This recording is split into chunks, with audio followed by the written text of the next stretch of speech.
Bien. ¿Cómo estás? Hola Silvia, ¿cómo va? Bien, bien, de 10. ¿Y Bien, vos? muy bien. Aquí Silvia de Césare desde Mercedes, provincia de Buenos Aires. Conversando con...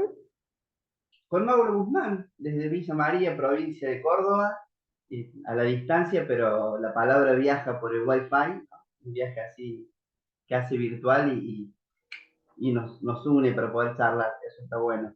El lugar en el que vos estás es el famoso lugar que menciona Hernán Casiari en sus cuentos y demás.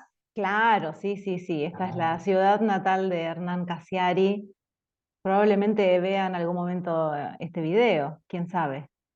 probablemente, de otra Sí, sí. mercediana, mercediense, no sé cómo es el adjetivo gentilicio. Mercedina, Mercedina, de otra Mercedina ahí en Mercedina. ¿Y Villa María, ciudad de poetas, cómo se le dice a los habitantes de Villa María? villamarienses. Ah, mira, Villa Marienses. Ajá, Interesante.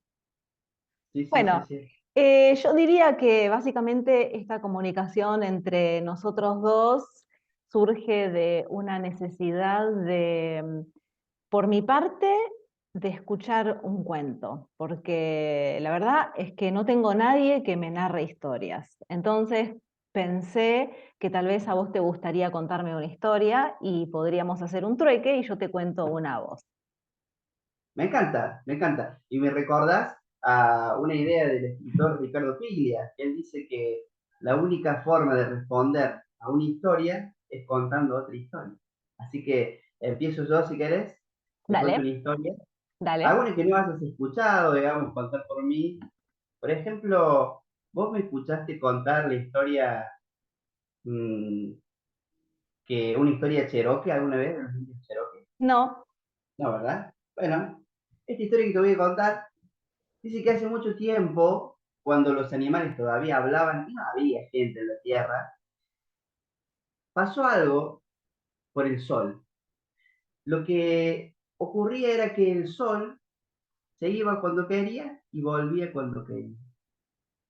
Entonces, los animales no sabían cuándo iba a ser de día, cuándo iba a ser de noche, cuándo iba a ser frío, calor. Era una cosa, y empezaron a preocuparse los animales muchísimo, ¿no? Los chiquititos, como el ratón, como el castorcito, se preocupaban porque no sabían cuándo armar su casa, cuándo ir a buscar comida. También el tigre, porque no podía ver a su presa cuando quería cazar. El oso quería hibernar y le hacía días todo de sol durante muchos días y semanas, entonces no podía descansar tranquilo, era todo un lío. Los animales en fin resolvieron hacer una asamblea y decidir entre todos qué pasaría con el sol. Así que ahí se juntaron. Fue llegando el ratoncito, la serpiente arrastrándose, vino un pájaro grande volando, el canguro saltando, llegó el tigre, el oso también apareció, un sapito, una rana, un búho, siempre presidiendo con su sabiduría, y estaban todos hablando, presentando sus quejas, sus opiniones, y decían que el sol esto, que el sol aquello, que el sol lo otro, y el sol, que es muy curioso, escuchó su nombre y se empezó a acercar para ver qué era lo que pasaba, qué hablaban de él. Y como se fue acercando cada vez más, bueno, empezó a hacer un poco de calor. Los animales primero transpiraron un poco, después se vieron muy iluminados, después se le empezaron a chamuscar los pelos, las alas, las escamas, entonces hubo un revuelo de gritos, de quejas, y salieron corriendo, desarmaron la asamblea, y cada uno se fue como pudo, lleno de calor y de fuego. Y en este apuro, el oso se puso las chancletas al revés. Entonces salió corriendo como medio de los tumbos, de un lado para el otro, y es por eso, dicen los indios cheroques, que hasta el día de hoy el oso camina tambaleándose. Bueno, esa es la historia que quería contarte, una historia muy antigua que la rescataba, mira vos, Eduardo Galeano en su libro Memorias de Fuego, pero nos cuenta que es una historia de los indios cherokee que podríamos titularla El andar. el andar del oso. No la conocía. Una historia que, como ocurre con muchas, explica el origen de alguna cosa o cómo es el mundo, por qué es como es, cómo funciona, que algunos le llaman las leyendas etiológicas, que los pueblos han utilizado antiguamente para explicarse eso. ¿Por qué el mundo que los rodea es como es y no de otra forma? Explicaciones que hoy nos suenan meramente entretenidas, poéticas, simpáticas, a veces hasta graciosas, pero que es probable que en su época, cuando ellos las contaban, eran verdades. Pero interesante que para entender quiénes eran, para entender el lugar en el que estaban, contaban historias. Eso nos da un indicio de la importancia de la narración oral, ¿no? En las antigüedades, porque no solo era entretenimiento, que ya es un montón, que una historia te entretenga ya es súper valioso, con eso ya, ¿no? Es algo estético, pero además informaba, porque le daba Ujú. como informaciones, datos del mundo y también formaba, porque les daba un sentido de la vida, los ordenaba. Entonces uno andaba por la tierra, por este mundo, con la sensación y la convicción de que lo entendía, de que sabía por qué el oso caminaba como caminaba, ¿no? Claro, Hoy que es más todo o menos tiene así, pero no es ciencia. todo tiene Sí, una explicación, en el fondo todo tiene una explicación. sí. Los cuentos, estas leyendas que explican el porqué de las cosas, a mí me encantan, y sobre todo para contarlas para chicos. A los chicos de escuela primaria les gustan este tipo de historias. Y después también está bueno el ejercicio de hacerlos pensar en ellos, eh, que expliquen el porqué de algo, y activarles la imaginación, y puede derivar en un buen ejercicio de escritura también. O sea, jugar a que ellos se vuelvan unos narradores, digamos. Claro, que ellos son los que crean estas historias, ¿no? Ahí te hago una pregunta, porque vos me decís que te gusta sobre todo contárselas a los niños, Ujú. porque como que- porque ahí aparece algo interesante. Yo te preguntaría, vos un poco lo dijiste, pero te repreguntaría, ¿por qué te gusta contárselas más a los niños? Porque una respuesta posible es que porque los niños la disfrutan, según tu experiencia, un poco más todavía que los adultos, o porque pueden producir algo a partir de lo que contas, pero ¿qué significa eso? Que uno cuenta para el otro, entonces mientras más disfrute el otro es mejor, o que uno, como narrador, como cuentero, se siente más valorado, más halagado cuando el público disfruta. Entonces, porque yo me siento bien cuando el otro disfruta, ¿cómo será? Para mí tiene que ver con el disfrute que nos da narrar esa historia en particular. Em, Hay una historia que yo cuento que también cuenta por qué el oso tiene la cola chiquita, y es una leyenda que está también, la cuenta creo que un pueblo originario de Estados Unidos, pero también se encuentra en la literatura, en los cuentos tradicionales de un país nórdico, con mucha similitud. Y empieza contando que el oso tenía originalmente una cola larga, larguísima. Era el animal que tenía la cola más larga y más hermosa de todas, y que a todos los animales les provocaba muchísima envidia, porque él además sabía que tenía la mejor cola y se paseaba con la cola moviéndola para todos lados, y cuando tenía frío la usaba de bufanda y se envolvía todo el cuerpo con la cola. Y bueno, y después le pasó algo terrible y la perdió. No sé, esa es una historia que ¿Quieres yo saber qué sé le pasó al oso? que le pasó. Es tremendo lo que le pasó. Algún día te voy a contar esa historia, pero porque hoy tengo otra en realidad. Ah, bueno, bueno. Pero el detalle es, digamos, si tu respuesta es que, que en realidad tiene que ver con el placer que te da contar una historia en particular. Yo te preguntaba porque Sí. vos dijiste que te gusta en particular contársela a los niños, y por ahí venía la pregunta. Eh, Porque, Tal vez porque tienen esta particularidad que en general hay animales en estas historias que explican el porqué de las cosas. Generalmente hay animales. Nada, me gusta jugar con los personajes, se puede narrar a partir del humor y agregarle, no sé, los sonidos que hacen los animales o cosas así. Em, por eso es que las elijo muy especialmente para narrarlas a los chicos. Ujú. Sí. Bueno, esta historia sí está buena. De hecho, está, aparte en el libro de Galeano en el que aparece en un libro para niños que explica la vida o te cuenta, te narra, con libros ilustrados muy bellamente, te narra la vida de artistas, escritores, pintores, no sé, de Frida Kahlo, de Eduardo Galeano, de varias gente, de Cortázar, qué sé yo. Estos son unos libros pequeños, muy coloridos, hay de la editorial Chirimbote y de la editorial Sudestada. Tienen libros así que cuentan biografías y a veces te ponen pedacitos de la obra de alguien, como esto que yo les conté, Ah, y está en mira. un libro para niños, justamente, ahí, siguiendo tu razonamiento. Bueno, pero habíamos hecho un trato al principio. Habíamos dicho que cambiábamos una historia por otra historia. Yo cumplí mi parte. Ahora me toca a mí. Sí. Bueno, yo te voy a contar algo que pasó hace mucho tiempo atrás, en un tiempo que casi ya nadie recuerda. Existió en la India un rey que era muy bondadoso, que era muy querido, que era muy compasivo. Era el rey Satyavrat.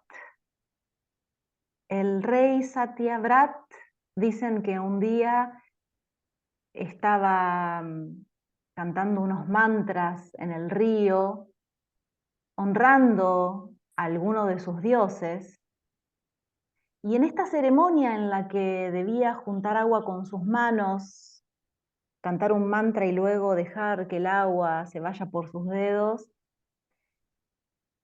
levantó sin querer un pez muy pequeño, tan pequeño tal vez como un diente de leche. Era un pez dorado. El pez lo miró a los ojos y le habló. Le pidió ayuda, le dijo que por favor lo saque de allí antes de que otros peces más grandes se lo devoren. Y le prometió, a cambio, salvarle la vida próximamente, cuando empezase a llover torrencialmente y el mundo fuese, quedase bajo el agua, porque estaba por llegar la inundación universal, el diluvio universal, que el dios Brahma estaba planificando. El rey Satyavrat colocó aquel pez pequeñito en un cuenco y se lo llevó a su palacio. Pero al llegar al palacio, se encontró con que el pez había crecido tanto en aquel cuenco que había quedado todo apretujado. Entonces tomó el pez y lo colocó en un estanque en su palacio. Al día siguiente descubrió que el pez había crecido tanto que ya en aquel estanque no se podía mover. Entonces lo sacó de allí y lo llevó al lago. Y en el lago, al tocar el agua, el rey vio con sus propios ojos cómo el pez seguía creciendo. Y creció tanto que ya tampoco entraba en aquel lago. Con ayuda del rey, el pez terminó finalmente en el océano. Y cuando estuvo ahí, reveló su verdadera identidad. Era el dios Vishnu, a quien este rey siempre honraba con sus plegarias. El dios Vishnu se le apareció con su cuerpo mitad hombre, mitad pez. Le agradeció por haberle salvado la vida y le dijo que si quería salvarse, él debía construir una gran embarcación y llevarse con él la semilla de todas las cosas que existían sobre la tierra. Que al séptimo día, después del diluvio, él vendría a salvarlo. Y así ocurrió. El rey construyó aquella embarcación enorme, juntó, dicen que con la ayuda de otros demidioses una gran cantidad de semillas y luego esperó hasta que finalmente empezó a llover. Y llovió sin pausa, torrencialmente. La lluvia parecían columnas de hormigón cayendo del cielo. El séptimo día, el pez volvió a aparecer. Dicen que el rey ató su embarcación a un cuerno que tenía el pez en su cabeza, utilizando una serpiente enorme. Y el pez se lo llevó lejos de allí, a la cima de una montaña. Con esto, cuando el agua empezó a ceder y comenzó a verse la tierra, el rey pudo diseminar las semillas por todas partes. Y dicen que unas semillas que tiró como ofrenda en el océano se convirtieron en una mujer. Este rey, que también es conocido como Manu en algunas historias, y esta primera mujer fueron luego los padres de la civilización que volvió a poblar la tierra. Y a mí me encantan los mitos porque tienen esta particularidad de explicar cómo todos estamos relacionados en este mundo. Y de alguna forma, vos que estás en Villa María y yo que estoy en Mercedes, somos así como hermanos hijos de Manu y de aquella mujer que nació del océano, ¿no? No hay que Bueno, sí, sí, ignorarlo. qué lindo esto, ¿no? Que de algún modo las historias, aparte de entretenernos, nos recuerdan que tenemos algo que ver unos con los otros. Está buenísimo eso. Exacto, sí, sí, Sí, sí, sí, sí, sí. sí. Qué lindo. Y que debe ser así de alguna manera, ¿no? También que cada sociedad lo explica como puede, pero de algún modo tiene que ser así porque todos somos seres humanos, digamos, hay alguna evidente relación, ya sea por el lado mítico, religioso, científico, evolutivo, pero hay alguna relación entre los seres humanos. Por más que nos empeñemos en negar eso, a veces, por cuestiones raciales, económicas, Ujú. o de procedencia, etcétera, hay algo ahí, la historia nos recuerda en eso. También es lindo eso de los cuentos, cómo mm, nos recuerdan el origen de todo, o posibles orígenes, y nos recuerdan también a veces la pequeñez humana, ¿no? Muchas veces, y lo importante de estar en comunidad, me gusta esta idea, ¿no? Hay también un cuento muy antiguo africano, que yo este cuento lo conocí en un libro de Cristiana Padovani sobre la narración oral. Ajá. Ella hay un momento en el que va dando conceptos, cuenta un poco de la historia de la narración oral de Argentina y de otros lugares, y cada tanto te mete un cuento. Y ahí pone un cuento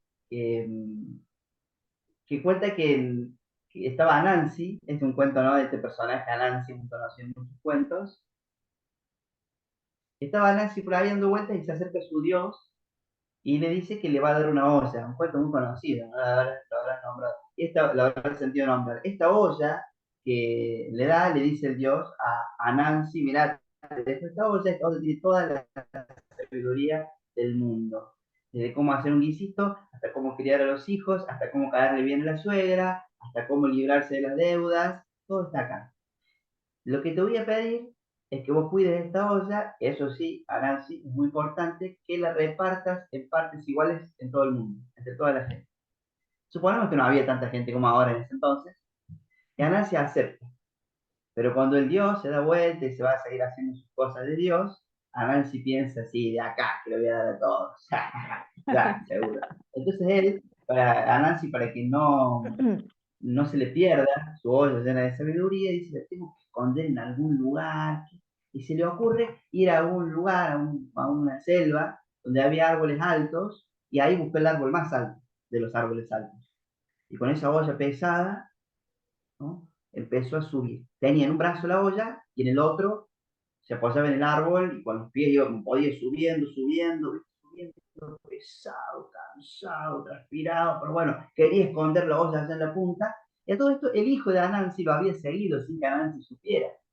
Y cuando lo vio tan cansado, tan esforzado, ahora subiéndose el árbol, en un momento le dio un poco de cosa y le dijo, papá, papá, ¿por qué no te pones la olla en la espalda, más vale?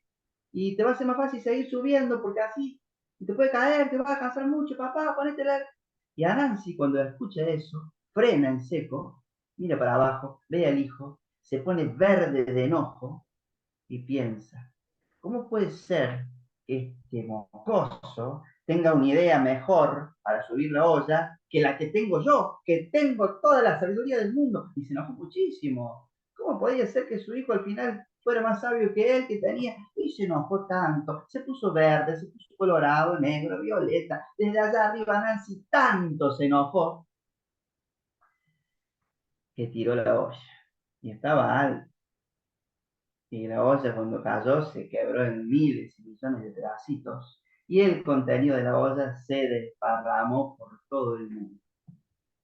Y es por eso cuentan los que cuentan estos cuentos que no hay nadie en la tierra que tenga toda la sabiduría él solo, sino que cada quien fue juntando un pedacito, ¿no? Un pedacito cuando la gente salía a trabajar, a jugar, a lavar, iba agarrando un pedacito, se lo guardaba, se lo guardaba. Y así que todos tienen un pedacito, pero nadie tiene toda la sabiduría junta. Y cuando la gente se reúne a conversar, a contar historias, cada quien da su pedacito de sabiduría y recibe un pedacito de sabiduría. Así que bueno, también hay otra historia donde vemos que está bueno seguir contando las historias antiguas porque nos recuerdan, no te hagas el que se la sabe toda.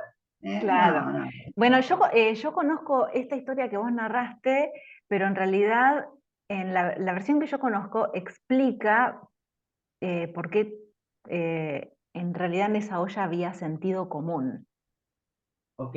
en vez de sabiduría, sentido común. Me Eh, gusta más la sabiduría. Me gusta sí, más. sí, El sí. sentido común, viste, es como, depende de quién. Creo que era Séneca que decía también que digamos, está muy bien, digamos, que es sabio el hombre que busca la sabiduría y es loco el que cree que la ha encontrado. También dice, ¿no? Es como esto de el sentido común es común para quién. Pero bueno, hay muchas versiones. Está Sí, bueno, sí, está bueno, sí, sí, sí, sí, sí, sí, sí, sí, la está conocí, bueno. conocía el cuento tal cual, lo narraste, pero en realidad en la olla, que no era una olla, era una calabaza de esas africanas que se usa para hacer sonido, Ajá. Sí, sí. y ahí adentro tenía sentido común. Pero me Bueno, gusta está bueno más, también sí, sí, me gusta más ajá, lo de la sabiduría, está bueno, sí. está bueno que haya versiones de contar historias. Sí. Bueno, estoy pensando que entonces lo que esto me lleva a pensar a mí es que hay que seguir contando. Hay que seguir contando las historias aunque sean viejas. ¿A vos te Ujú. gusta contar mitos? A mí me También hay gusta, algo sí, ahí sí. como, Sí, a mí me encanta narrar mitos del mundo y la historia esta que te conté hoy la encontré en dos libros que tengo.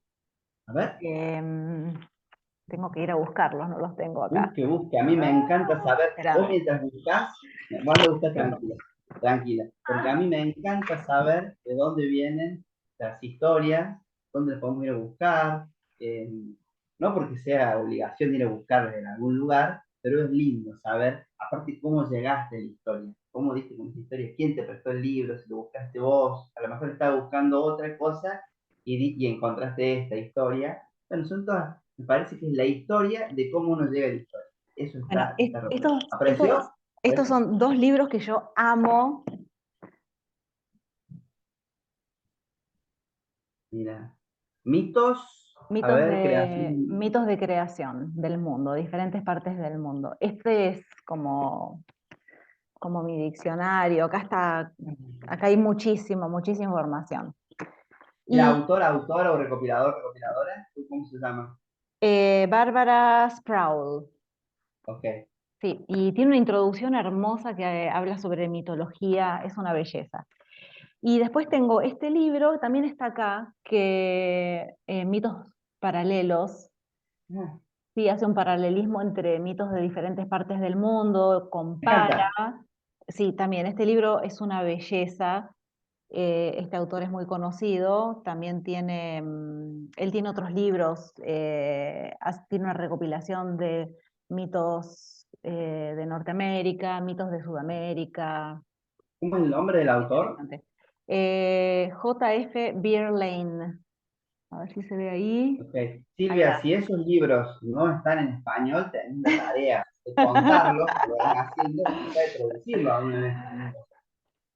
Tendría que buscar, no sé si están las versiones en español de estos libros. No, la Bueno, si verdad no, es ahí que tenés no una sé. tarea. Mira, estoy viendo que nos queda un minuto Ok, ahí de está. video. Un placer Bien. escucharte, contarte historia. Este capítulo especial, no sé, de juntarnos a trocar historia, ojalá que se siga dando, porque, bueno, se puede seguir dando. Yo te dejo una Sí, pregunta, te dejo sí, una pregunta que nos respondemos si nos encontramos de nuevo. dale. Los mitos que te gusta contar desde el pasado, los mitos, ¿pasaron de moda? ¿Por qué seguir contándolos si son tan antiguos? ¿Pasaron de moda? Dejo esa pregunta y te agradezco el tiempo y la conversación. Gracias, gracias por tu cuento también y nos vemos la próxima. Me encantó la pregunta que dejaste ahí. Vamos a charlar de esto la próxima. Bueno, y quienes están escuchando, piensen también en esa pregunta y ojalá que nos reencontremos con vos, Silvia, y con quienes quieren escucharnos. ¿Eh? Que el lenguaje Bueno, los bendiga.